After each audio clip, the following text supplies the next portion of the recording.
Hello JS friends, welcome to star scholars. तो यार इस वीडियो में मैं तुम लोगों को जेई मेंस के कुछ और ट्रिक्स बताने वाली हूँ जिनकी हेल्प से मैंने खुद ने जेई मेंस क्लियर किया था, वो भी एक बहुत अच्छी रैंक के साथ। तो जैसे कि ये फर्स्ट वाला क्वेश्चन अपन देखते हैं। इस क्वेश्चन में क्या दे रखा है, एक सॉलिड स्फेयर है और एक होलो स्फेयर है। वो सेम मास के हैं और उनको सेम रेडियस है उनकी, और उनको एक इंक्लाइन प्लेन है ना वहाँ से रोल किया गया। तो अपने को पूछा है कि टाइम कितना होगा स्फेयर वन मतलब सॉलिड स्फेयर का और होलो स्फेयर का यहाँ तक पहुँचने के लिए कितना टाइम लगेगा उन दोनों को। तो उनका रेशियो अपने मतलब उनका रिलेशन अपने को पूछा है T1 और T2 का। तो अगर अपन ऑप्शंस में देखें, अगर अपने को ये क्वेश्चन बिल्कुल भी नहीं आता तो भी अगर अपन ऑप्शंस में देखें तो T1 is equals to 2T2 दे रखा है यहाँ पे, और यहाँ पे T1 is greater than T2।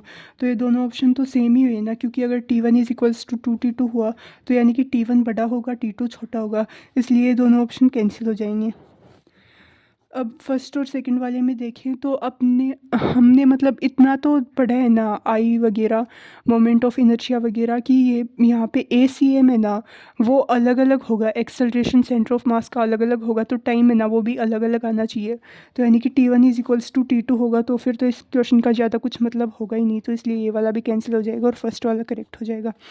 अब देखो यार, जिन लोगों के जेई मेंस वैसे भी क्लियर नहीं होने वाले, जिस लोगों की मतलब 80 90 इस रेंज में मार्क्स आ रहे हैं ना, तो उनका वैसे भी जेई मेंस क्लियर होगा तो नहीं इस इतने कम मार्क्स में। तो अगर वो लोग मेरे बताए हुए जो ट्रिक्स है ना उनकी हेल्प से अगर अपने क्वेश्चन सोल्व करते हैं ना, तो हो सकता है उनके 150 160 इस रेंज में मार्क्स आ जाए और उनका जेई मेंस है ना वो क्लियर हो जाए, वो भी एक बहुत अच्छी रैंक के साथ।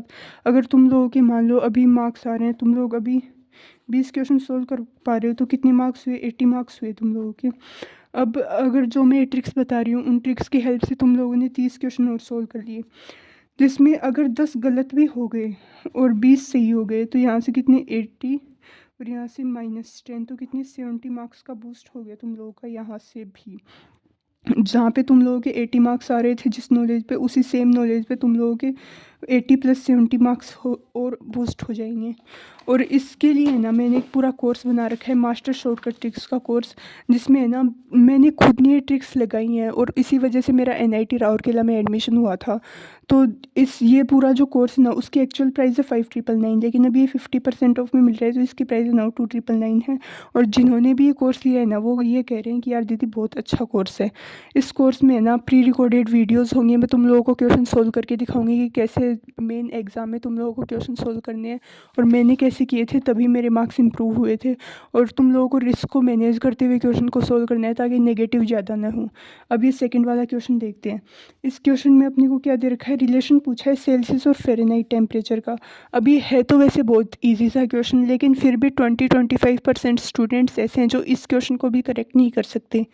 तो अगर अपन इस क्वेश्चन में देखें, अपने को फॉर्मूला बिल्कुल भी याद नहीं है, तो भी अगर टेम्परेचर सेल्सियस इंक्रीज़ होगा तो फ़ारेनहाइट भी तो इंक्रीज़ होना चाहिए ना, ये तो कॉमन सेंस है ना। तो इसमें डिक्रीज़ दे रखा है, इसलिए ये वाला कैंसिल हो जाएगा और ये वाला भी कैंसिल हो जाएगा।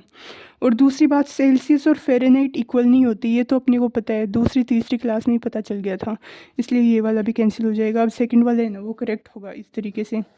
अगर ट्रिक्स अच्छे लगे ना तो लाइक करना। और यार तुम लोगों के पास सिर्फ इतना कम टाइम बचा है कि तुम लोग अभी पढ़ने में मतलब पढ़ के इतने ज़्यादा मार्क्स इंप्रूव नहीं कर सकते जितने तुम ट्रिक से कर सकते हो। तो है ना, इसलिए कोर्स ज़रूर ख़रीदना। और बाकी तो thank you for watching my video.